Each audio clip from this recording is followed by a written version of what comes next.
Amém. Saúdo a todos os nossos irmãos com a doce paz do Senhor Jesus Cristo. Tenho a plena convicção de que Deus falará aos nossos corações. Eu quero iniciar, como de costume, com uma oração e logo após estaremos discorrendo na palavra do Senhor. Amém? Senhor, Deus santo, poderoso, justo, fiel e tremendo. Estamos, Pai, diante da tua presença, para sermos mais uma vez expostos à tua santa escritura, que serve sim, Senhor, para corrigir, para redarguir, Senhor, para direcionar o coração dos servos ao seu Senhor, para nos direcionar ao caminho da salvação. Na necessidade que temos, Pai, de cada vez mais aprender, Senhor, e também nos lembrar daquilo que já ouvimos da tua parte, nós pedimos que o teu Espírito Santo nos conduza neste tempo que nos é proposto, que não seja nada, Senhor, do coração do homem, mas tudo aquilo que o teu Espírito Santo ministrou ao meu coração durante este dia, que pela tua graça, favor e misericórdia eu possa ser, Senhor, ferramenta em tuas mãos para, Pai querido, aqui abençoar aos meus irmãos que sedentos estão pela tua palavra, que o mover, o agir, Senhor, e o operar seja do teu Santo Espírito, colocando por terra, Deus, todas as barreiras, visitando, Senhor, e entrando em cada lar através do som de seus aparelhos, abençoando as famílias, Senhor, que seja em nós revelada a tua palavra, e que possamos, Senhor, ser enriquecidos mais uma vez pelo poder santo do teu Espírito, na certeza de que o Senhor é conosco e de que o Senhor falará aos nossos corações. Eu te glorifico, bendigo e exalto desde já. Amém. E graças a Deus. Santo é o Senhor. Amém. Irmãos, eu deixei alguma coisa aqui escrita, eu vou estar enviando aí, né? Aí, acho que vocês receberam uma mensagem aí.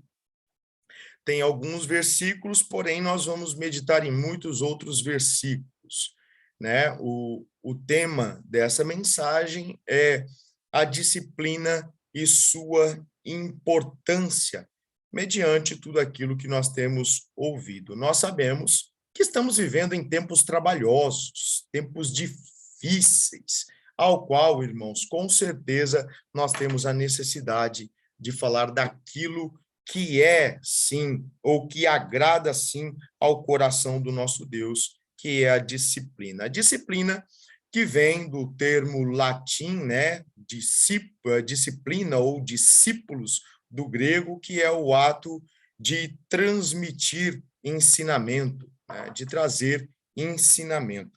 Então, observando a palavra do Senhor, eu gostaria que você abrisse comigo aí no texto sugerido, texto de Atos dos Apóstolos, capítulo 5, verso de 1 a 11.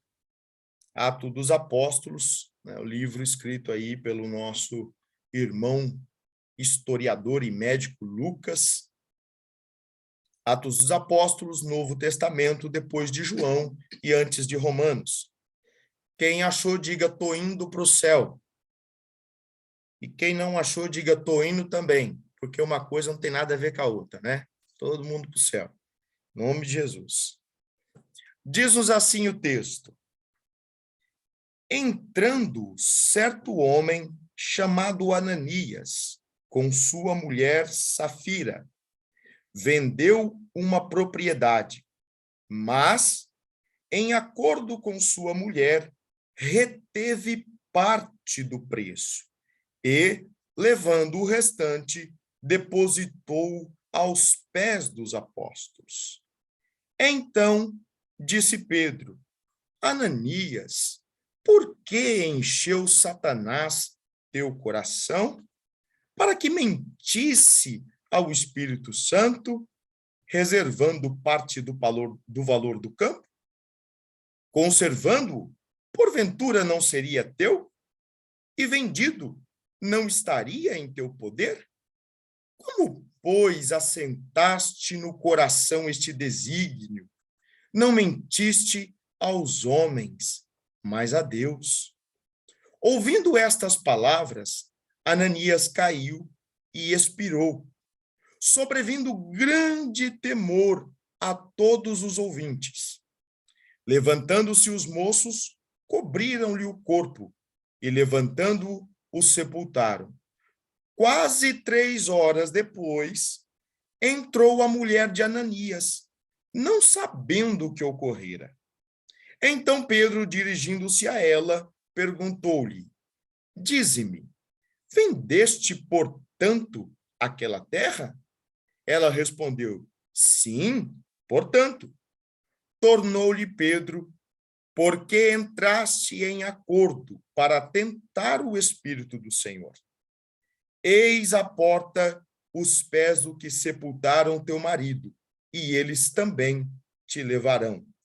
No mesmo instante, caiu ela aos pés de Pedro e expirou. Entrando os moços, acharam-na morta e, levando-a, a sepultaram junto do marido. E sobreveio grande temor a toda a igreja e a todos quantos ouviram a notícia deste acontecimento. Essa disciplina vindo da parte do Senhor pelo poder atuante do Espírito Santo, e a gente tem tido uma dificuldade nos tempos modernos, né? As pessoas não conseguem entender o amor de Deus. Na terça-feira falávamos um pouquinho a respeito disso. As pessoas têm deturpado o termo amor. Deus, ele é amor e, ao mesmo tempo, é fogo consumidor. Ele continua sendo um Deus santo. Não podemos nunca, irmãos, nos esquecermos disso. E temos aqui uma passagem explícita no Novo Testamento, mostrando o juízo imediato de Deus para manter a santidade do corpo. Olha só que coisa linda, o tratar de Deus. Não glorifico, né? Não somos aqui caçadores de santidade ou juízes e imediatos de nada. Apenas estamos transpassando ou transmitindo aquilo que o Senhor mesmo se encarregou de fazer, para dizer com todas as letras que ele continua sendo um Deus santo e que a disciplina faz parte da sua obra. Não vamos de imediato entrar nesse texto, ainda nessa pequena introdução. Se você observar o texto de Hebreus, no capítulo 12, no verso de número 11, vai dizer que toda disciplina com efeito, no momento que ela chega, ela não parece ser motivo de alegria. No momento que a disciplina vem, ela nos entristece, né? Ela não é um motivo de alegria. A disciplina, em alguns momentos, quando somos corrigidos, quando somos exortados pelo Senhor, ficamos de primeiro momento tristes. Mas depois, entretanto, diz-nos o texto, que produz um fruto pacífico aos que têm sido exercitados por ela, com frutos de justiça. Isso é o que o escritor de Hebreus, capítulo 12, 11, diz.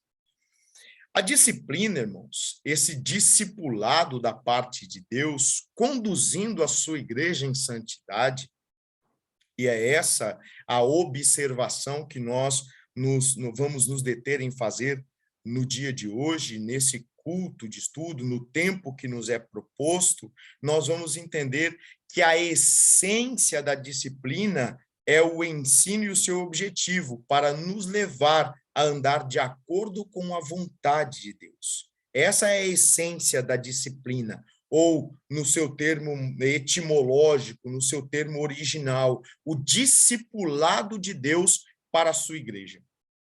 Deus quer nos ensinar, através da sua santa palavra, a nos portarmos como homens e mulheres lavados e remidos no sangue do Senhor.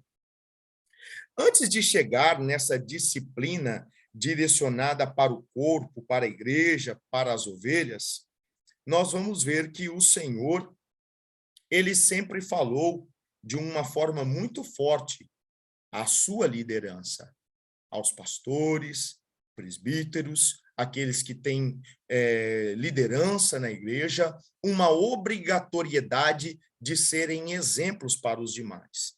Tem um exemplo sacerdotal no Antigo Testamento, no livro de Levítico, no capítulo de número 10, um exemplo de que o mesmo Deus que fulminou essas duas pessoas no Novo Testamento é o mesmo Deus que fulminou também no Antigo Testamento, nos fazendo valer Hebreus 13:8, porque o Senhor é o mesmo ontem, hoje e o será eternamente.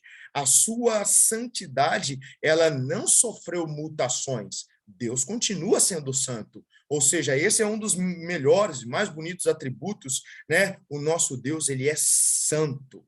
Ele é Deus zeloso e ele continua velando pela sua obra. Levítico, no capítulo 10, verso 1 ao 7, eu quero começar por aqui, depois nós entraremos no texto de Atos. Eu quero começar por aqui, né? Nadab e Abiú, filhos de Arão, tomaram cada um seu incensário e puseram neles fogo, e sobre este incenso, e trouxeram fogo estranho perante a face do Senhor, o que não lhes ordenara. Então saiu fogo de diante do Senhor e os consumiu, e morreram perante o Senhor. E falou, olha o que Moisés diz a Arão, e falou Moisés a Arão, isto é o que o Senhor disse, mostrarei a minha santidade naqueles que se cheguem a mim, e serei glorificado diante de todo o povo. Porém, Arão se calou.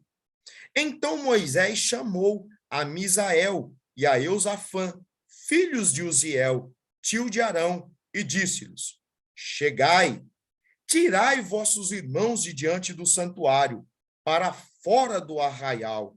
Chegaram-se, pois, e levaram nas suas túnicas para fora do arraial, como Moisés tinha dito.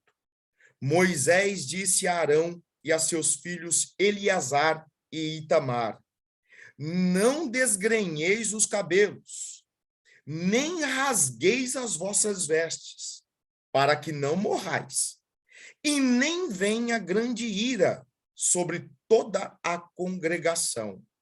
Mas vossos irmãos e toda a casa de Israel lamentem o incêndio que o Senhor suscitou. Não saireis da porta da tenda da congregação, para que não morrais, porque está sobre vós o óleo da unção do Senhor, e fizeram conforme a palavra de Moisés. Se nós observarmos pela luz da palavra, né, em Levítico, no capítulo em Êxodo, no capítulo 6, no verso 23, você vai ver ali Arão tendo os seus filhos, ao qual Nadab e Abiú eram os mais velhos. Quando nós observamos Êxodo, capítulo de número 24, nós vamos ver o Senhor chamando, convocando Moisés, Arão, Nadab, Abiú e mais 70 anciãos para que o Senhor pudesse ali se revelar, trazendo a sua lei.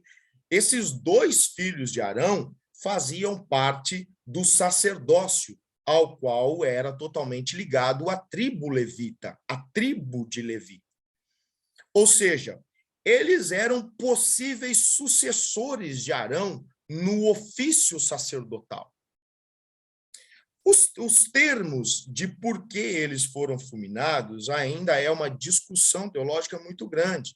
Talvez o erro dos produtos, porque quando nós observamos Êxodo capítulo 30, ali por volta do verso 33, ou observando o capítulo todo, o óleo da unção, o incensário, Deus tinha as suas ervas e os seus aromas e proibia todo e qualquer tipo de cópia. Até que outros pudessem cheirar, era proibido, e qualquer tipo de movimento, comércio ou utilização que não fosse para a santidade do Senhor era extremamente proibido e condenável pelo próprio Deus.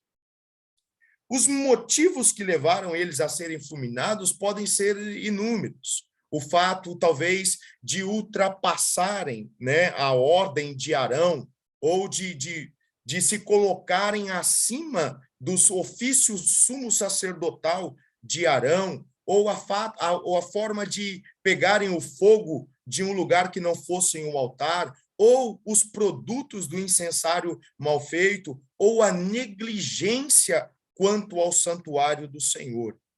A suma de tudo isso, irmãos, é que eles, de uma forma displicente, chegaram na presença de Deus. Quando Deus fulmina essa liderança, imediatamente Arão vê os seus filhos fulminados por Deus e Moisés diz, não se descabele, não rasgue as suas vestes, não chora, não grita e não pranteia. Moisés vai dizer para Arão, você sabe o que é isso, Arão? Foi o que Deus já havia falado para nós. Deus já havia nos alertado, Arão, que ele revelaria a sua santidade para quem se achegasse a ele. Trazendo a todos nós, irmãos, um entendimento de que na presença de Deus não se chega de qualquer jeito. Nadab e Abiú não eram pessoas que não ouviram falar da lei de Deus, que não conheciam a palavra de Deus. Eram pessoas que conheciam a lei, eram pessoas acostumadas com o ofício sacerdotal. Aí já vem uma primeira orientação de Deus. Toma cuidado de fazer a obra do Senhor por costume. Se lembre que o Deus ao qual você serve, ele é santo. Tome cuidado quando entrar na presença de Deus. Não trate a obra do Senhor como um simples costume. Não faça a obra do Senhor de qualquer jeito, porque Deus pode te fulminar, assim como a qualquer um de nós. A observância de a quem nós estamos servindo. Uma direção para a liderança. Uma liderança que tem como obrigação transmitir santidade, transmitir compromisso, transmitir respeito e disciplina para com a obra do Senhor. Quando nós observamos, irmãos, essa disciplina vindo da parte de Deus, ela vem de duas formas. Ela vem de uma forma coerciva e também, né, da forma educativa. Coerciva é quando ela é exercida por força, quando ela é exercida com violência, com obrigação. Tem muitos crentes, principalmente os da atualidade, que dizem, eu não sou obrigado, né? Uma vez que você se colocou para obedecer e para servir ao Senhor, você é sim obrigado a fazer a obra do Senhor com esmero, com excelência. Obrigado no sentido de que você dará conta da forma como você tem tratado a obra do Senhor Jesus. E não tem para onde correr. Aqueles homens que ganharam o presente de Deus, a tribo de Levi que ganhou o presente de Deus, de ter Deus como a sua herança, eles ganharam um presente, não ganharam um presente, mas junto com o presente eles ganharam o quê? Uma obrigação. Deus diz para eles, vocês não vão ter terra, vocês não vão ter campo, vocês não vão ter animais, eu serei a vossa herança, porém, não se esqueçam disso, a obrigação do templo está sobre vocês. Muitas vezes nós não levantamos as mãos se apossando de forma profética do termo levita, né? Não, eu sou levita. Então, o levita, ele era obrigado a permanecer todo o tempo em torno do tabernáculo e se ocupar de tudo quanto era o serviço para aquela obra. Madeira, pano, linho, mesa, incensário, prover o holocausto, tudo era patente à tribo levita, ao ofício do tabernáculo. Assim como para nós hoje é-nos oferecido o direito de salvação, é-nos oferecido o direito de proteção, assim como também nos é colocado a obrigatoriedade de fazer a obra do Senhor com esmero. com amor.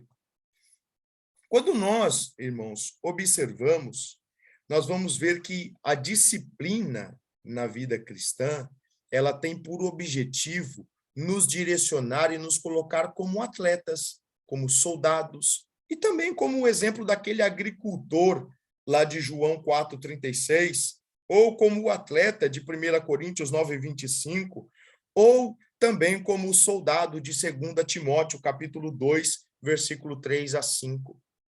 Porque ambas figuras demonstram disciplina para exercerem os seus ofícios. Na figura do agricultor, o cultivo, a paciência durante um trabalho árduo para ver o resultado do seu trabalho. No atleta, uma disciplina alimentar, como também uma estratégia de trabalho diário na vida do soldado, aquele que está regimentado e que está em meio a uma guerra. E quando nós estamos em guerra, irmãos, não dá tempo de parar no meio da guerra para fazer lanche, não dá tempo para parar no meio de uma guerra para tomar água ou qualquer outra coisa. Nós estamos em guerra. Entendam o termo água e lanche. Não temos tempo para descanso porque estamos em guerra, estamos em batalha. A disciplina sempre foi necessária na obra do Senhor. Porque se nós negligenciarmos o chamado do Senhor, lembra lá de Jeremias 48:10? Ai daquele que fizer a obra do Senhor fraudulosamente, né? Ai daquele que fizer a obra do Senhor relaxadamente, ou seja, fraudulosamente em algumas versões, dizendo aquele que rouba o tempo de Deus, né? Relaxadamente, ou seja, aquele que não tem comprometimento com a obra do Senhor. Deus há de trazer sobre nós, irmãos, um julgamento, e pode ser de condenação ou de absolvição. Porém, é lógico que o nosso comportamento, ele deve ser sempre exemplar. Numa igreja descompromissada, agora nós voltando o nosso foco para Ananias e Zafira. Não é o nosso intuito de falar da igreja de placa A, de placa B, de placa C, de placa D, ou qualquer placa que seja, né? Já dizia um filósofo contemporâneo aí, né? Se placa fosse bom, não ficava do lado de fora, né? Ficava do lado de dentro. Então, nosso objetivo não é falar de placa. O nosso objetivo é de falar de comportamento de crente. Disciplina como servos do Senhor Jesus Cristo.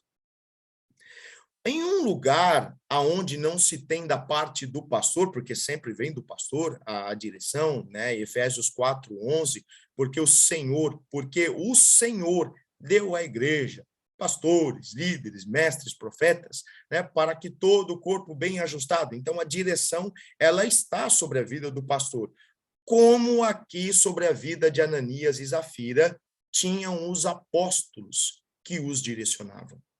Eles não eram pessoas que chegou sem saber o que estava acontecendo. Eles eram pessoas que já haviam passado por uma doutrina. É isso que nos diz o livro de Atos dos Apóstolos, capítulo 2, a partir do verso 42, dizendo que eles andavam segundo a doutrina dos apóstolos. Ou seja, eles eram doutrinados e direcionados. Eles tinham conhecimento do que estavam fazendo. Ninguém aqui era coitado. Todos estavam sendo avisados, estavam sendo direcionados. Mas numa igreja descompromissada com a sã doutrina, crentes como Ananias e Zafira passaria batido. Passaria batido, né? E olha, ainda seriam homenageados. Seriam colocados em pedestal. Que grande obra vocês estão fazendo, né? Por causa da sua liberalidade, do seu altruísmo. Mas uma igreja que prima pelo ensino, eles nunca subsistiriam. Eles não permaneceriam. Olha o Salmo de número 1, o que diz. O pecador não vive na congregação dos justos. É preciso tomar cuidado com esse termo aí, Deus ama o pecador. Esse termo aí, ele é flutuante. Deus ama o pecador em que sentido? É preciso nós termos maturidade para discernir isso. Deus ama o pecador arrependido. Estávamos dizendo no domingo passado, citando aqui rapidamente, no culto aqui da cidade de Berna, dizendo, irmãos, uma coisa é o pecado de forma involuntária. Olha, eu cometi um erro, pequei, o Senhor olhou, pela palavra fui repreendido e não cometo mais. O erro como um acidente. Quando cometemos o erro como um acidente, é um erro. Foi corrigido, acertei, perfeito. Mas quando eu cometo o mesmo erro 2, 3, 4, 5 vezes, não é mais erro, é escolha. É preciso nós entendermos o que é pecado e o que é escolha. Quando escolhemos por uma vida devassa, por atitudes que não condizem com o cristianismo, é óbvio que a condenação está nos aguardando logo ali. Então, é preciso que em nós se desenvolva o esmero, o amor e a dedicação pela obra do Senhor. Salmo 1 está dizendo que os pecadores não permanecerão no dia do juízo e muito menos na congregação dos justos, porque o próprio Senhor se encarrega de tirar o devasso, de tirar o mentiroso, de tirar o fotriqueiro, o briguento. O Senhor se encarrega de tirar essa pessoa que não deseja um conserto. Somos pacíficos e o nosso coração ama o ser humano. Porém, foi-nos dado uma ordem pelo Senhor. Sejam santos, porque eu sou santo. E a igreja do Senhor deve prezar por esta santidade. Eles necessitavam de ser desmascarados, repreendidos e fulminados pelo próprio Deus. Pois o Senhor, ele nos sonda. Ele sonda a nossa mente e o nosso coração. Lembra lá Salmo 139? Senhor, tu me sondas e me conhece. O Senhor sabe, Deus, do meu levantar, do meu deitar, do meu assentar. O Senhor, antes que as palavras se formem nos meus lábios, o Senhor já conhece.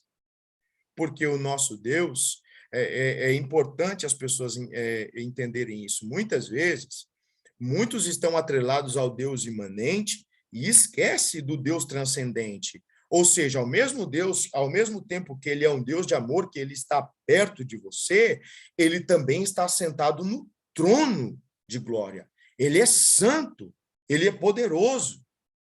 E ele é, sim, irmãos, um Deus de amor e, ao mesmo tempo, ele também é um Deus vingador. O que diz-nos o texto de Hebreus 10, no verso 38? Coisa terrível é cair nas mãos do Deus vivo, porque sabemos que temos um Deus que zela pela santidade da sua obra. A falta de doutrina, irmãos, nos dias atuais, né, ela acaba por induzir a congregação, por induzir a igreja à prática da hipocrisia. A falta de doutrina induz a igreja à prática da mentira, à prática da sensualidade, à prática da trapaça. A falta de doutrina, a falta de direção na palavra do Senhor vai transformando o nosso Deus em um simples objeto mundano. E nós, como homens e mulheres do Senhor Jesus Cristo, devemos permanecer prezando pela santidade da obra do Senhor, pelo comportamento genuíno de um cristão. Nesse episódio de Ananias e Safira, aqui em Atos, no capítulo 5, Lucas ele destaca o valor da disciplina na igreja. Que notem, alguém pode dizer, foi exercido pelo homem. Outro alguém pode dizer, foi exercido pelo próprio Espírito Santo de Deus, pelo como de fato foi. Em alguns momentos, nós não vemos no caminhar, na obra, algumas situações onde as pessoas dizem, olha, eu sigo a Deus, eu não sigo ao homem, mas acontece que Deus se revela na terra através dos homens, porque os homens continuam sendo um instrumento nas mãos de Deus. E aqui Pedro é um homem, que está sendo instruído pelo Espírito Santo de Deus. E o próprio Espírito Santo de Deus, através da vida de Pedro, vai fulminar Ananias e Zafira por causa de pecado oculto. Por causa de pecado oculto. Em consequente, Lucas, ele vai destacar o valor, este valor disciplinar da parte de Deus, para que nós possamos entender que o ensino é imprescindível, indispensável ao povo de Deus. Lembrando que disciplina é discipular, é ensinar, é mostrar o caminho. E Deus nos mostra o seu caminho ao longo de toda a história bíblica, irmãos. De Gênesis a Apocalipse. Deus nos discipula, nos disciplina através da sua palavra. Né? O termo definidor de discipulado, de ensinamento, né, tem um objetivo de conscientizar a cada um de nós quanto às consequências das nossas atitudes. As consequências das nossas atitudes. O que o texto vai dizer? Se a gente voltar um pouquinho no capítulo de número 4, de Atos dos Apóstolos, né, eu até gosto muitas vezes de dizer que são atos do Espírito Santo, né? Vai dizer assim, olha como é que era o coração daquela comunidade aí, nós vamos entender o porquê do julgamento de Deus sobre Ananias e Zafira. Atos dos Apóstolos, capítulo 4, verso 32. Da multidão dos que creram, era o coração e a alma. Ninguém considerava exclusivamente sua nenhuma das coisas que possuía. Tudo, porém, lhes era comum. Com grande poder, os apóstolos davam testemunho da ressurreição do Senhor Jesus, e em todos eles havia abundante graça. Deixa eu só abrir um parênteses aqui, não vou abrir parente não, né? Abrir parente dá problema, vou abrir um parênteses aqui, né? Por quê? Eu gostaria que vocês, irmãos, raciocinassem comigo da seguinte forma. Quando nós entramos na casa do Senhor, nós cremos que Deus é tão santo, mas tão poderoso, que ele pode fazer sumir da nossa vida um câncer. Não é assim? Amém? Quem está comigo aí, dá um glória. Quando nós entramos na casa do Senhor, nós cremos que Deus é tão poderoso, que ele pode curar a pessoa dentro da sua casa, dentro da igreja, de leucemia, de problema de coluna, como nós já vimos muitas vezes. Deus pode fazer levantar coxo, pode fazer cego enxergar, Deus pode curar pessoas de infecções gravíssimas. Não cremos assim, irmãos? Lembrem que aqui o texto está dizendo que os apóstolos, eles davam testemunho com grande poder da ressurreição do Senhor Jesus. Mas você já parou para pensar que o mesmo Deus que tem esse poder de levantar, de ressuscitar morto, de curar cego, de curar surdo, é o mesmo Deus que tem o poder para nos matar dentro da igreja, irmãos? Vocês já pararam para pensar dessa forma, para refletir dessa forma? Não, peraí. Deus é tão santo, ele é tão poderoso, mas ele é tão poderoso que essa doença que o médico falou que não tem cura, ele pode curar. Assim, em um estalar de dedos. Só que não caberia a nós, como igreja que conhece, que teve já experiência com Deus, refletir dessa forma? Que o mesmo Deus que dá vida, ele também tira. Que o mesmo Deus que abençoa, ele também fulmina. Temos dois exemplos clássicos, Levítico capítulo 10 e Atos capítulo 5. Antigo e Novo Testamento, para ninguém reclamar. O mesmo Deus se revelando para desenvolver no povo, tanto do Antigo como do Novo Testamento, de que ele é Deus bom, Deus de amor e Deus que também fulmina. Então, observando, continuando o texto, vai nos dizer que em abundante graça, verso 34 do capítulo 4 de Atos. Pois nenhum necessitado havia entre eles, porquanto os que possuíam terras ou casas, vendendo-as, traziam os valores correspondentes e depositavam aos pés dos apóstolos. Então se distribuía a qualquer um à medida que alguém tinha necessidade. José, a quem os apóstolos deram o sobrenome de Barnabé, que quer dizer filho de exortação, levita, natural de Chipre, como tivesse um campo, vendendo-o, trouxe o preço e depositou aos pés dos apóstolos. Então, nós vamos ver aqui agora, na vida de Ananias e de Zafira, aquele que parece, mas não é. Vamos fazer de conta que nós também vendemos, vamos fazer de conta que nós também estamos aí preocupados com essa situação. Vamos fazer de conta que nós também somos generosos. Deixa eu chamar a atenção para uma coisa. Quantas pessoas hoje estão vivendo o evangelho do faz de conta?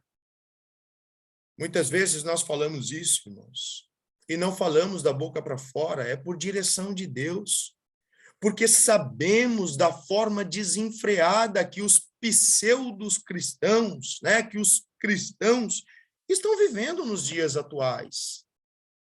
É feio, é triste, é nojento diante dos olhos do Senhor o comportamento dos cristãos nos dias atuais.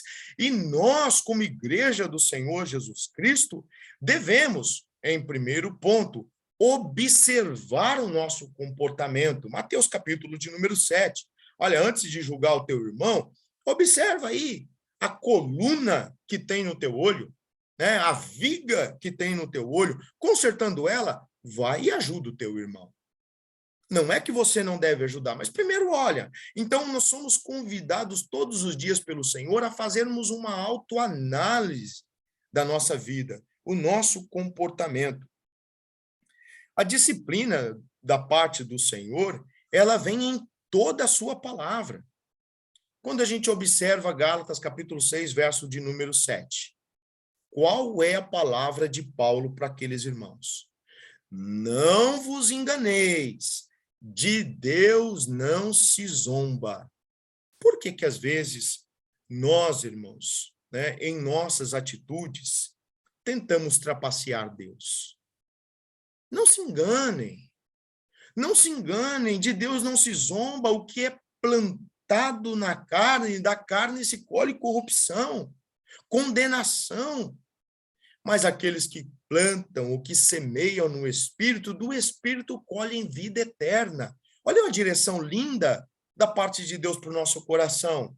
E ao mesmo tempo que temos um Deus que nos causa amor e que nos causa tranquilidade, também nos causa temor e nos traz responsabilidade. Tem uma frase de um grande pregador e diz assim, não se preocupe, não se desespere, porque Deus salvou um ladrão da cruz, mas também não se engane, ele salvou apenas um. Então, essa direção para nós olha, tem salvação para você? Tem, mas não é de qualquer jeito. A igreja do Senhor, ela precisa de brigar e lutar pelo bom comportamento. Ela precisa de zelar, e primar pela disciplina. Livro de Jó, Antigo Testamento, Jó, capítulo de número 5, Antigo Testamento, antes de Salmos, depois de Esdras, Jó, capítulo 5, verso de número...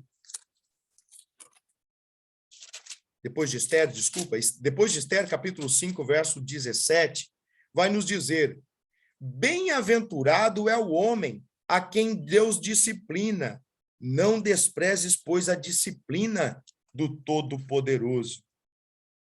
Em Salmo, irmãos, no próximo livro, depois de Jó, em Salmo, capítulo 25, verso de número 8, vai dizer assim, capítulo 25, verso 8, bom e reto é o Senhor, por isso ele aponta o caminho aos pecadores. Depois de Salmo, você tem o livro de Provérbios. Provérbios, capítulo de número 6, verso de número 23. Provérbios 6, 23.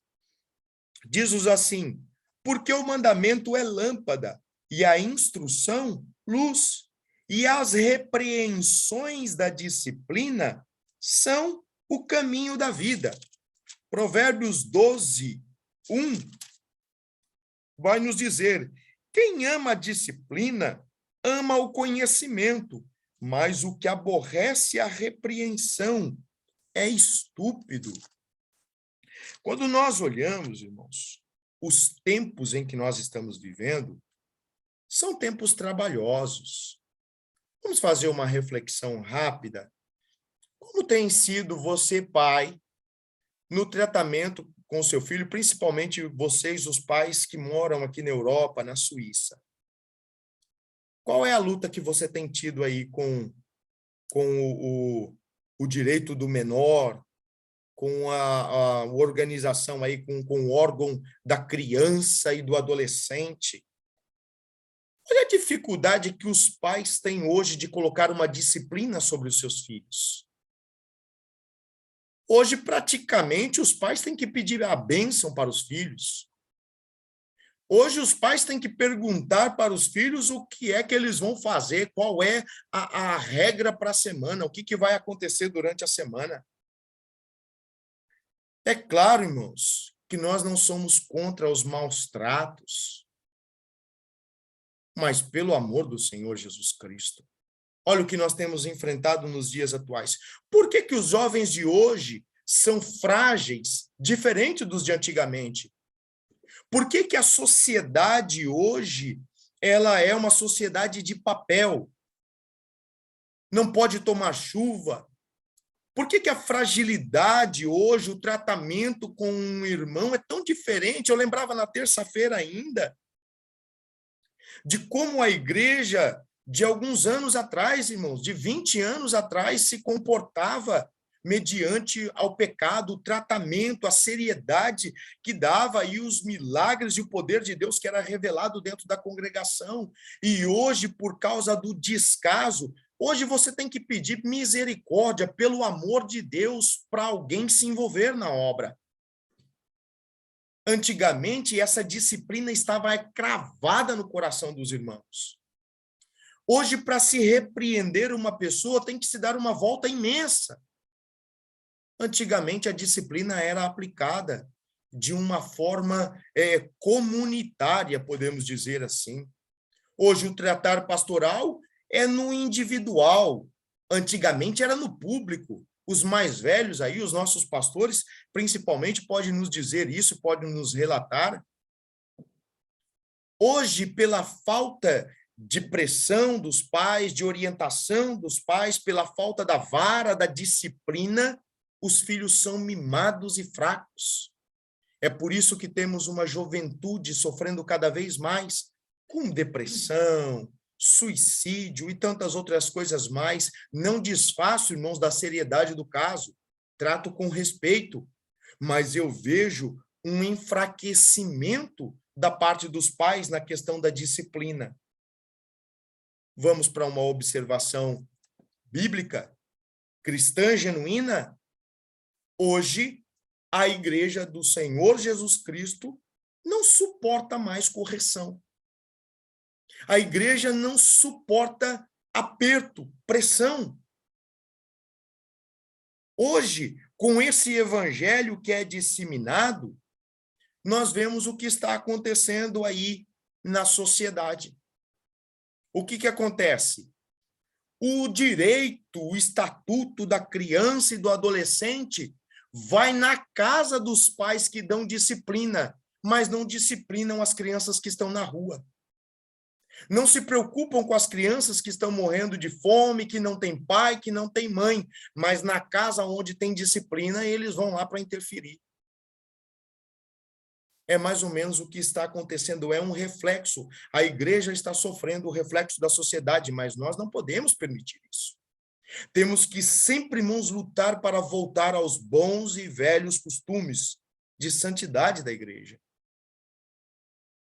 suportar, sim, em todo tempo, a palavra do Senhor que nos educa, que nos corrige, que nos redarga, que é amarga na hora da correção, mas que traz vida para a nossa alma.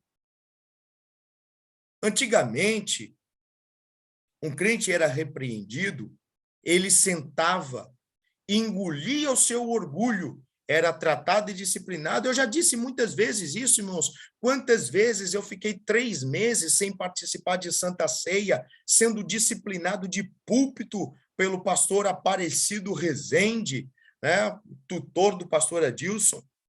Me disciplinou de púlpito por causa do futebol, né? Não vamos entrar aqui em questão se é bom, se não é bom, mas disciplinado de púlpito, acatava a disciplina, sentava, esperava passar o tempo de disciplina, voltava ativa, se envolvia, e glória a Deus. Quantos irmãos não foram corrigidos dessa forma? Aí o que nós fizemos? Existem exageros nos pastores antigos. Vamos tirar os exageros. Tirando os exageros, irmãos, nós também matamos a seriedade da obra. E hoje vemos aí igrejas totalmente entregues, pessoas entregues aos seus prazeres, aos seus delitos, sem sequer dar atenção à orientação de Deus. A disciplina no Novo Testamento, aqui, através da vida de Ananias e Zafira, vem trazer limite. Existe limite. Mostra-nos que a paciência de Deus tem limite. Não podemos nos enganar, irmãos. Deus, ele é misericordioso, mas a paciência de Deus, ela tem limite. Não é de qualquer jeito. Não é de qualquer forma. Não se faz a obra do Senhor de qualquer forma. Se faz com amor, com esmero, com devoção, com entrega.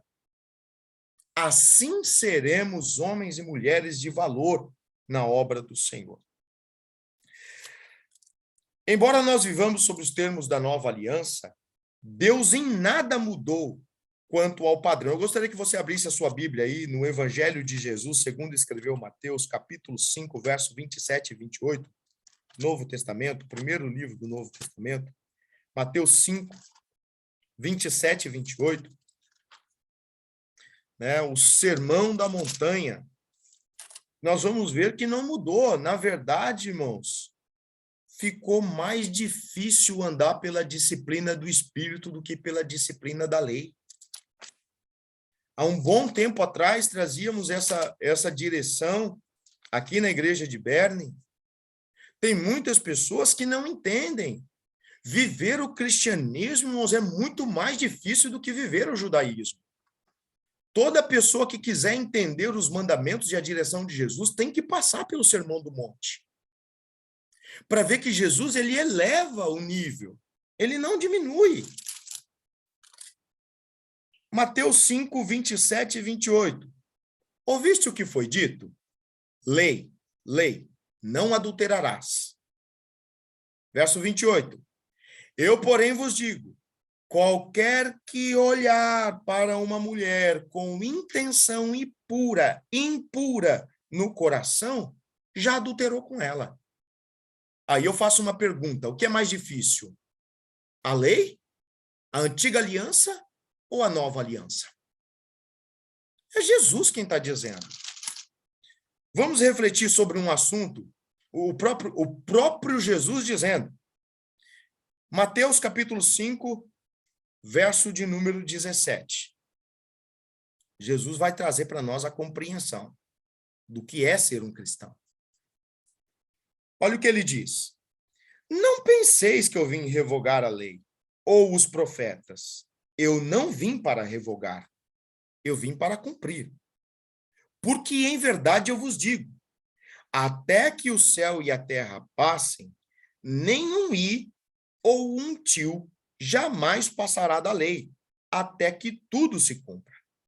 Aquele, pois, que violar um destes mandamentos, posto que dos menores, e assim ensinar aos homens, será considerado mínimo no reino dos céus. Aquele, porém, que os observar e ensinar, esse será considerado grande no reino dos céus. versículo de número 20. Porque vos digo que se a vossa justiça não exceder em muito a dos escribas e fariseus, jamais, jamais, jamais entrareis no reino dos céus. Violarmos é roubar, é tirar ou acrescentar, é romper o lacre, alterar. O que é alterar? Se nós não excedermos, irmãos, as práticas dos fariseus, como se comportavam? Como se comportavam os fariseus, os saduceus, os escribas, não todos, né? Eu acredito que existiam, sim, homens que se comportavam de forma honesta, mas a maioria deles, como que eles se comportavam? Na aparência, Ananias e Zafira, na aparência, eles se comportavam de forma bonita. Eu jejuo 3 vezes por dia, eu oro tantas vezes, eu dou o dízimo de tudo que tem que dizimar, eu sou perfeito nas minhas obras, mas se esqueceram que aquele que visita as células e medulas, que faz a divisão entre a alma e o espírito, aquele que penetra o coração do homem, sonda as intenções. E aí nós chegamos em um fator comum. Por que que Ananias e Zafira foram fulminados diante de Pedro em um espaço de 3 horas? Marido e mulher foi morto diante de Deus. Vamos para a intenção? A intenção era de dar um pouco de dinheiro para a comunidade. Por que que eles foram fulminados? Eles deram dinheiro, eles foram bonzinhos. O Senhor estava observando a intenção do coração deles. Eles queriam se passar por aquilo que não era. Quantas pessoas hoje se apropriam da graça para viver na desgraça? Pegam o nome de Cristo, colocam em uma camiseta, em uma faixa e falam, eu sou cristão, mas nunca observou a Escritura. Lembrando-nos, irmãos, que o nosso Deus é um Deus santo. Por quebrarem a disciplina. Observamos o contexto, o fechamento de Atos 4 para o início de Atos 5. Eles quebraram uma disciplina comunitária. Eles quebraram o comportamento da igreja sadia, irmãos. Foi muito grave a atitude de Ananias e Zafira. Eles estavam ali trazendo um comportamento anticomunitário. Todas as vezes que alguém surge no meio da igreja trazendo um comportamento anticomunhão, anticristo, antimembresia, essa pessoa não está pecando apenas contra a comunidade, ela está pecando contra o Espírito Santo. E isso é grave. Ananias e Zafira estavam corrompendo o bom comportamento da igreja, pelo que o Espírito Santo não permitiu. Por quê? Porque a atitude deles iria corromper outras pessoas. Estão entendendo, irmãos? Observando de forma superficial, parece que Deus foi um Deus injusto. Fulminou eles por uma coisa não tão grave.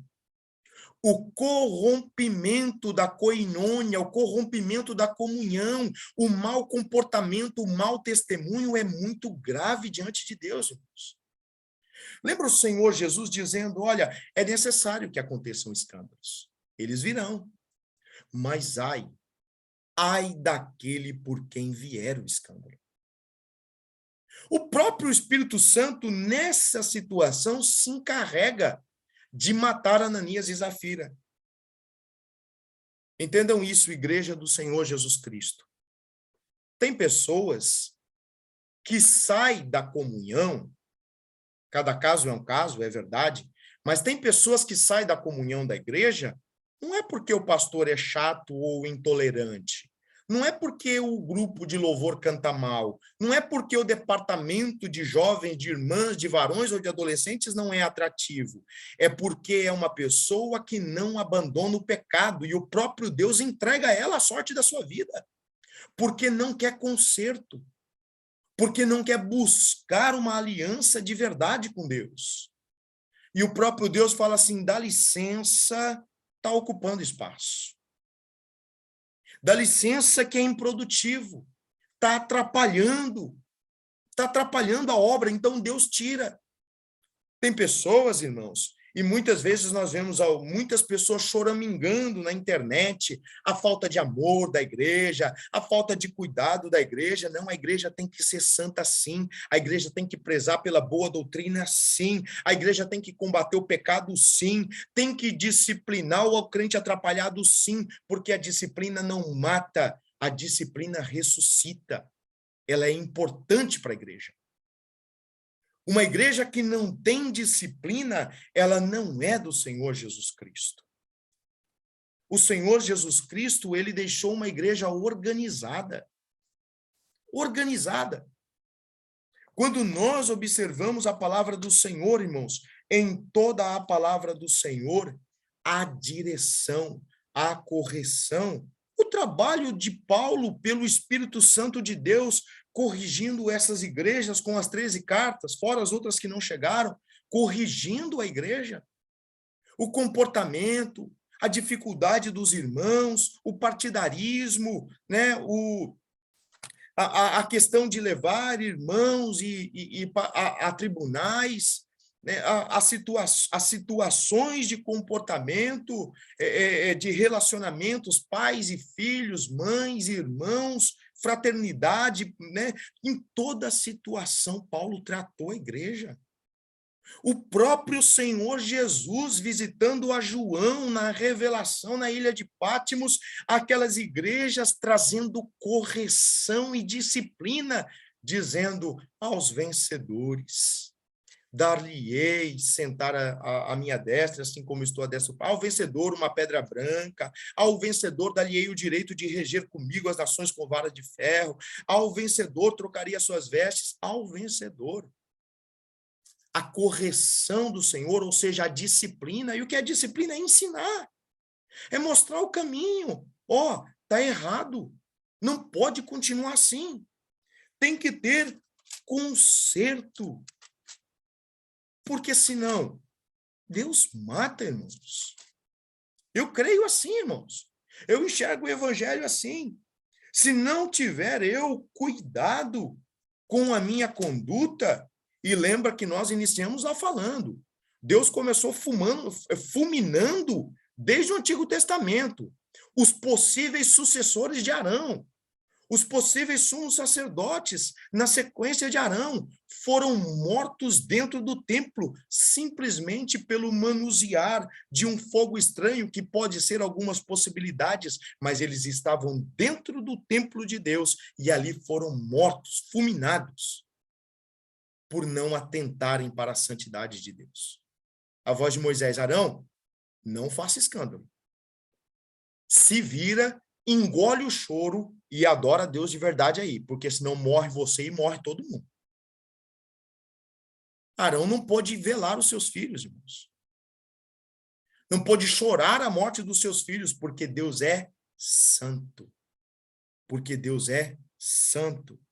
Ananias e Zafira foram fulminados diante da presença de Deus, porque o Espírito Santo de Deus assim o revelou. E o que é que estava imperando no coração de Ananias e Zafira? Um desejo satânico, observando a resposta de Pedro. Por que que Satanás entrou no teu coração? Por que que você deixou Satanás dominar o teu coração? Por que que você se apropriou dessa máscara? Deus desmascara, irmãos. Deus traz à tona o pecado, para quê? Para que a igreja continue caminhando em santidade. Fruta ruim, Deus tira. Fruto estragado, Deus tira. Para quê? Para não contaminar. Então, nós observamos pela palavra do Senhor que o pecado como escolha, não é o pecado como um tropeço, é o pecado como escolha. Ananias e Zafira, irmãos, possivelmente até tenham visto Jesus, possivelmente até tenham conhecido Jesus, possivelmente. Mas uma coisa é verdade, eles estavam imbuídos, eles estavam embutidos dentro de uma igreja que estava aprendendo pelo poder do Espírito Santo. Decidiram trapacear. Quantas pessoas não têm trapaceado diante dos olhos do Senhor? E a pergunta é, você já parou para pensar nisso? Que o mesmo Deus que ouve a tua oração pedindo socorro é o mesmo Deus que vê as suas atitudes diárias? Já parou para pensar nisso? Que o mesmo Deus que pode te conceder salvação é o mesmo Deus que pode me mandar para o inferno? É momento de reflexão para a igreja do Senhor Jesus. Deus nos traz disciplina, irmãos, atentarmos a sua palavra e observarmos. O pecado de Ananias e Zafira não foi um requinte social. Eles não estavam supondo que estavam pecando contra o Espírito Santo. Não, vamos fazer um negócio aqui, a gente vai ganhar uma moral aí com Pedro. Pedro vai dar a mesma moral que deu para Barnabé para nós, porque vendemos a nossa casa, né? E vamos falar para Pedro que o valor foi tanto. Se você observar aí Atos, capítulo 5, verso de número 9, vai dizer assim: tornou-lhe Pedro, por que entraste em acordo para tentar o Espírito do Senhor? Por que ficar tentando a Deus? Vocês já pararam para pensar, irmão, quantas as vezes nós temos provado a misericórdia de Deus? Eu vou pecar mais hoje. Deus perdoou ontem, vai perdoar hoje de novo, né? Vou pecar amanhã de novo, né? Deus perdoou tantas vezes, vai perdoar de novo. Afinal de contas, ele é um Deus de misericórdia, né? Ele vai perdoar, ele tem que perdoar, né? Tem um monte de gente na mídia social falando que o que importa é você ser bonzinho para as pessoas e gostar do nome de Jesus. Deus vai perdoar? É lógico que ele vai perdoar. A pergunta de Pedro para Ananias é: por quê? Por quê? Né, para a mulher de Ananias, por que você tentou o Espírito do Senhor? Por que você provou a paciência de Deus? Irmãos, há um tempo atrás estava ministrando na cidade de Tum e conversava com os irmãos, falando: irmãos, você já parou para dar uma perguntadinha para Deus, como é que está o teu cálice diante dele? Tem gente, irmãos, que está com o cálice quase transbordando e não toma atitude na vida. Tudo o que fazemos dentro da casa do Senhor, na comunidade, que não é do pastor, é de Jesus. O pastor é apenas uma peça do corpo, que tem a obrigação de direcionar a igreja em santidade. Vou apressar aqui, irmãos. Vou correr um pouquinho. Quando a gente observa, né, Mateus 12, 36. Ananias e Zafira soltou, né, uma palavra sem qualquer responsabilidade diante de Pedro. Mateus capítulo 12, verso de número 36, vai nos dizer da seguinte forma: digo-vos que toda palavra frívola que proferirem os homens, dela darão conta no dia do juízo, porque pelas tuas palavras serás justificado, e pelas tuas palavras serás condenado. É Jesus quem está dizendo. O que é uma palavra frívola? É uma palavra mentirosa, sem sustentação, uma palavra sem responsabilidade. Aí, irmãos, não é o caso de hoje, em uma outra vez voltaremos a falar nisso, palavra sem responsabilidade. O leque aí abre. quando falamos da vida de alguém sem ter provas, levantando falso testemunho, maledicência, profetizar em nome de Deus, sendo que Deus não falou, palavras sem responsabilidade. Ananias e Zafira vieram sem qualquer responsabilidade, e entendam o contexto. Está se tratando de uma comunidade que o Senhor separou para ele, da igreja do Senhor Jesus, que tinha um sentimento puro. Aí chegou um casal atrapalhado e começou a combinar, a tentar atirar a pureza da comunidade, pelo que Deus não permite. Pelo que Deus não permite. O que nós mais vamos ouvir em toda a nossa caminhada, cada situação é uma situação, mas a grande maioria, irmãos, é porque vive numa vida de pecado, não se conserta, sai da igreja e coloca a culpa na igreja. Você vai encontrar um monte de gente por aí que nunca tiveram uma firmeza espiritual, que nunca honraram a Deus com o seu coração, que gostam de transferir culpa. Deus não se responsabiliza por essas pessoas, porque elas fizeram as suas escolhas. Ah, coitadinho, tá bebendo porque o pastor não tinha paciência. Ah, coitadinho, tá na droga porque os irmãos não ligavam para ele. Ah, coitadinho, tá numa vida de pecado porque faltou amor na igreja. O amor na igreja está totalmente ligado à disciplina. Se tem comprometimento com a obra do Senhor, tem o amor da igreja. Se não tem comprometimento, irmãos, não tem o amor de Deus, e muito menos da igreja. Porque é pecador, assumido em uma escolha de viver no pecado. Entendam isso, por favor. Isso é amor de Deus, irmãos. A correção, a disciplina é para que nós possamos alcançar salvação. Eu gosto do evangelho. Eu já disse isso muitas vezes e volto a dizer. Eu gosto do evangelho que rasga, do evangelho que confronta, do evangelho que amassa, do evangelho que nos leva a tomar uma posição, a mudar de vida. E não a continuar vivendo como mundanos. Se formos disciplinados na palavra de Deus, jamais cairemos no erro de Ananias e Zafira. Mentira, hipocrisia, roubo.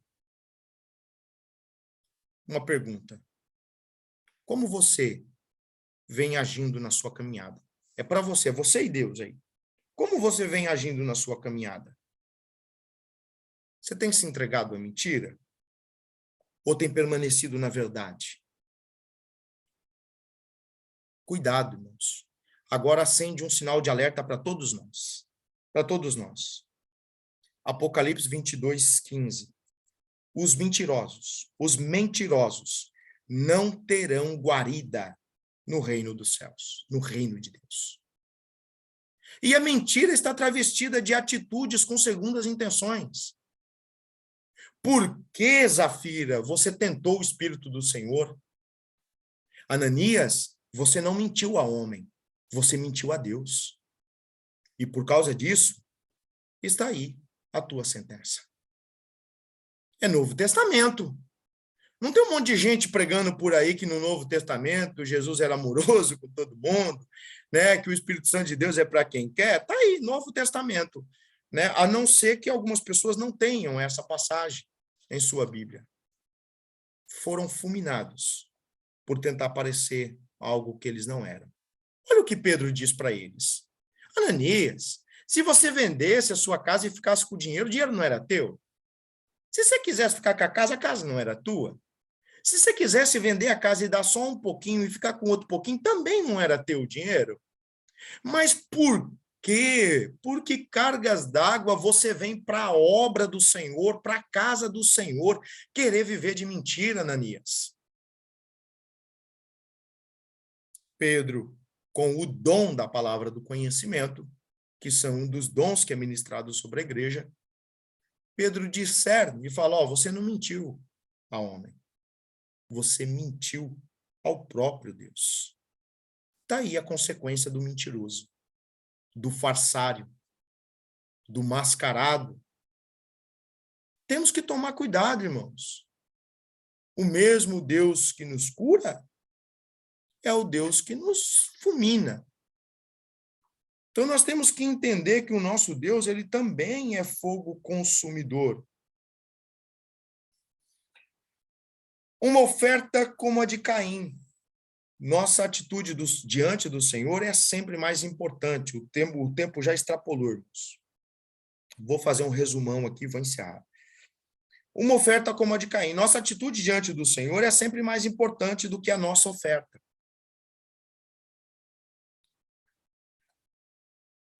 Tanto Caim como Abel, eles trouxeram fruto do seu trabalho diante de Deus. O primeiro teve a oferta aceita. O segundo, não.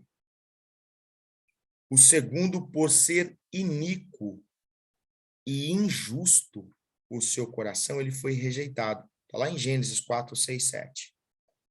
Antes de atentar para a oferta, Deus contempla o ofertante. Isso está relacionado em tudo na nossa vida. Lembra Jesus ensinando a ofertar? Você quer ofertar na obra do Senhor? Você quer ofertar na casa do Senhor? E agora eu quero abranger a palavra oferta como a sua doação em todas as áreas da comunidade, da igreja, o seu trabalho diante da igreja. Se você quer se envolver na obra do Senhor, o teu coração tem que estar de verdade na obra. Senão Deus não vai aceitar a tua oferta. Portanto, você já viu alguém reclamando de ter trabalhado na obra do Senhor? Pois é, o coração dessa pessoa nunca teve na obra, porque não foi voluntário. Estava fazendo para satisfazer o seu ego. Estava fazendo para poder ganhar honras diante dos homens. Poxa, eu estou fazendo, ninguém me vê, ninguém fala o meu nome, ninguém me exalta, não aparece minha fotinha em nada nenhum. Pois é. Antes de Deus olhar para a oferta, Deus olha para o coração. Antes de olhar para o ofertante, ele quer entender o que está dentro do coração do ofertante. Quer fazer parte da obra do Senhor? A primeira pergunta é: o seu coração está nessa obra? O seu coração queima por essa obra? Você realmente entende que todo o trabalho desempenhado na igreja, quer seja do departamento menos aparente até o mais evidente, você entende que todo serviço e ofício que é feito na casa de Deus é para glorificar o nome do Senhor? E quando você faz com o coração ou faz reclamando? Lembre-se dessa palavra. Antes da oferta, Deus observa o coração do ofertante. É preciso nós tomarmos cuidado, porque às vezes nós não estamos carregando pedra para Deus, às vezes estamos carregando pedra para o nosso próprio orgulho, para o nosso próprio eu. Ananias e Zafira poderiam ter vendido a propriedade pelo valor que bem entendesse e haver dado todo o montante ou a parte deste à igreja. Pedro deixou-lhes isso bem claro, Atos 5:4. Mas, como o casal buscando a própria honra, não mentiram somente a Pedro, mas mentiram ao próprio Deus, Atos 5:3. O extremo da disciplina. Ananias e Zafira conheciam a doutrina que era trazida pelos apóstolos. E eles não ignoravam o Antigo Testamento, eles conheciam a lei. Nas sinagogas, todo sábado, irmãos, eles estavam lá na sinagoga, todo sábado ouvindo a lei, todo sábado ouvindo a direção, todo sábado ouvindo. Mas está muito ligado àquilo que Paulo... Lembra Paulo direcionando a Timóteo, falando: olha, Timóteo, tem umas mulherzinhas aí, e eu quero abranger isso não só para mulher, mas para homem, para jovem, para criança, para ancião. Tem um povinho aí no meio da igreja que ouve sempre, mas não aprende nunca. Porque os seus corações estão carregados de pecado. É preciso tomar decisão. Ou servimos a Deus realmente de verdade, ou servimos a nós, dentro de uma comunidade que pertence a Cristo. É bem provável, irmãos, é bem provável que eles tivessem conhecido a Cristo, que eles tivessem uma consciência muito grande do que eles estavam fazendo. Mas falou assim, eu vou falar para Pedro, estou falando para Pedro, estou falando para homem, não vai ter problema nenhum, continuo, né? Continuo. E aí vem a consequência do seu pecado.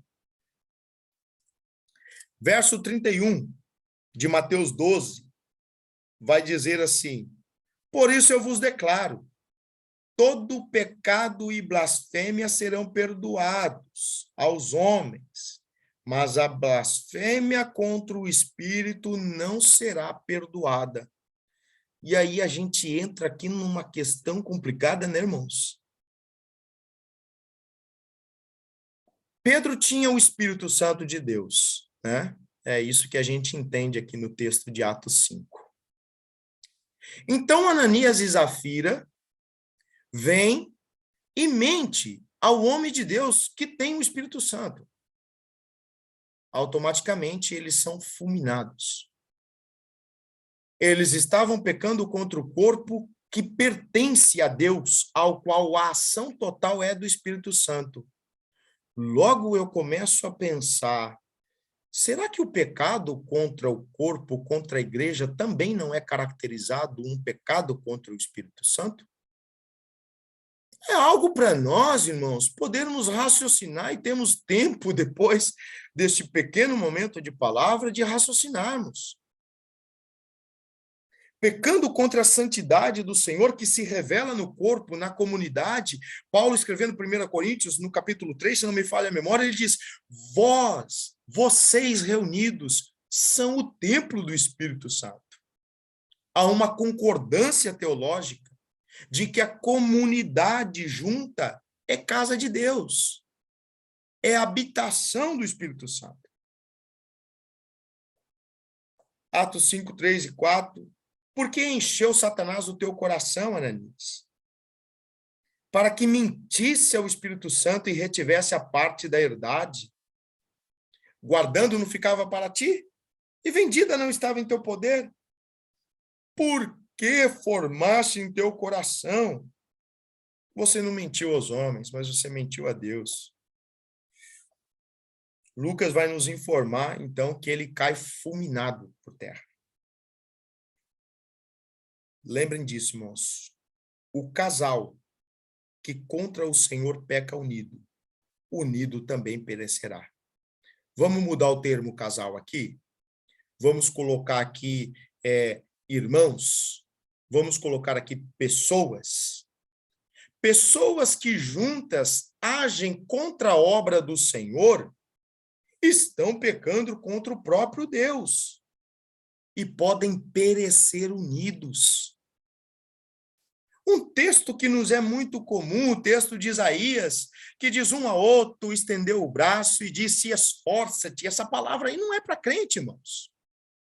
Eram artesãos, eram homens idólatras que estavam contra Deus na prática da idolatria, e o Senhor repreendendo eles fortemente, eles vão então se ajuntar para ir contra Deus. Essa é a palavra do profeta Isaías. Um dando o braço para o outro e falando, vamos contra Deus. E muitas vezes, irmãos, nós caímos dentro dessa situação, por achar que estamos lutando contra homens. A obra, ela é do Senhor. Nós, irmãos, nós não fomos chamados para acariciar pecado de seu ninguém. Pecado é pecado e deve ser combatido. Respeito pelo ser humano temos sempre, educação para conversar com a pessoa temos sempre, mas pecado é pecado. Não existe, entendam isso, não existe amizade na obra do Senhor. Eu posso ter uma afinidade com uma pessoa, mas isso não me dá o direito de alisar o pecado dela. Eu posso ter uma comunhão com uma pessoa, mas isso não me dá o direito de conceder a ela favores, muito mais do que a outros. Não.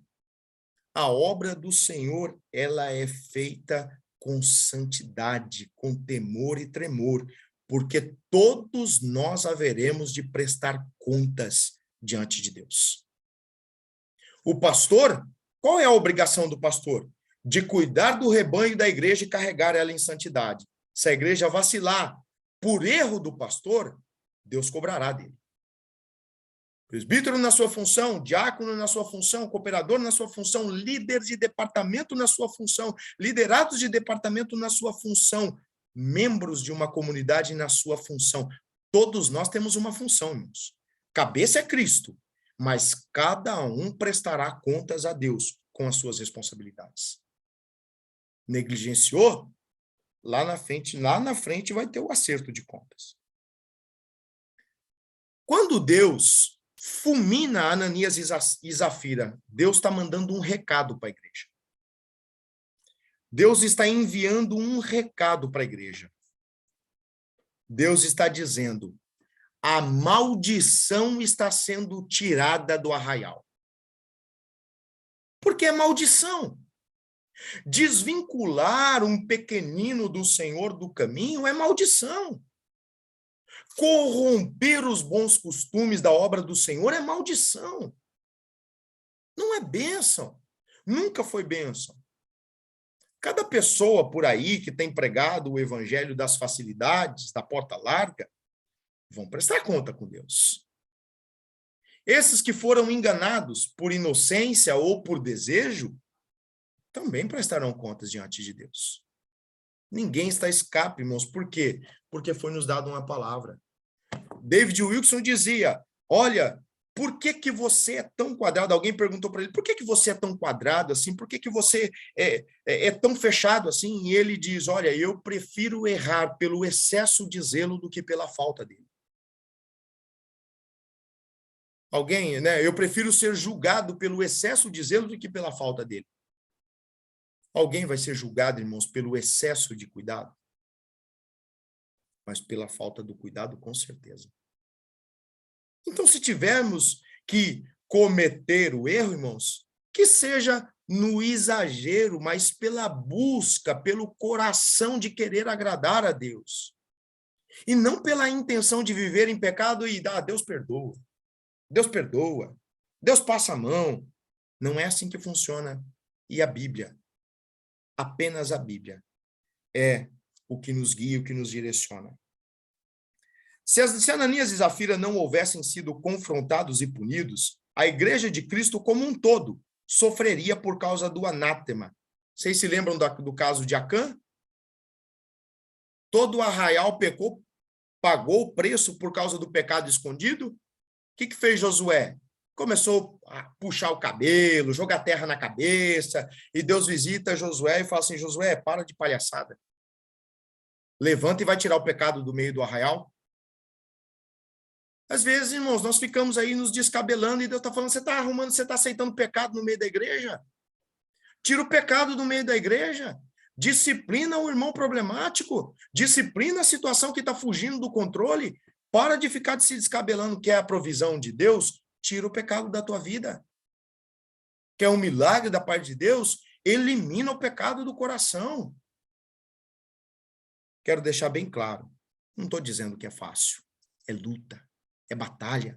Renúncia custa, irmãos. Custa. Esses irmãos aqui, eles renunciaram. Não é diferente nos dias atuais. Deus não mudou. Quando o pecado é revelado, Josué toma posição. Lá em Josué capítulo 7. Josué toma posição. Pune todos os errados. O que acontece? Deus dá vitória. Ele continua sendo o mesmo. Né? Essa advertência de Pedro, porque já é tempo. 1 Pedro, capítulo 4, verso 17.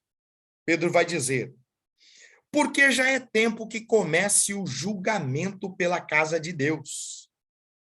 É tempo que comece o julgamento pela casa de Deus. E se primeiro começa por nós, qual será o fim daqueles que são desobedientes ao evangelho de Deus? Não é uma invenção do Ministério Unidos em Cristo. É a Bíblia quem diz, irmãos. Se não tem respeito ao evangelho, dá uma passeadinha em João 14, Jesus fala: eu amo aqueles que me amam e aqueles que obedecem os meus mandamentos.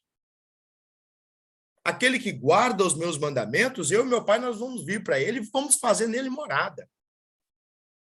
Mas é segundo a observância da palavra, não existe outro caminho. O caminho é de acordo com a verdade. Provérbios 15:5 diz, o tolo despreza a correção de seu pai, mas o que observa a repreensão, prudentemente se haverá. A disciplina é uma prova do amor de Deus. Deus requer que seus filhos andem de conformidade com a sua palavra. Se errarmos, ele certamente nos disciplinará. No entanto, cuidado, Deus não se deixa escarnecer. Ananias e Zafira, simulando uma justiça que não possuíam, mentiram para o próprio Deus. Por isso foram mortalmente punidos. Andemos, pois, no temor do Senhor. E aqui eu encerro esta breve reflexão a respeito de disciplina.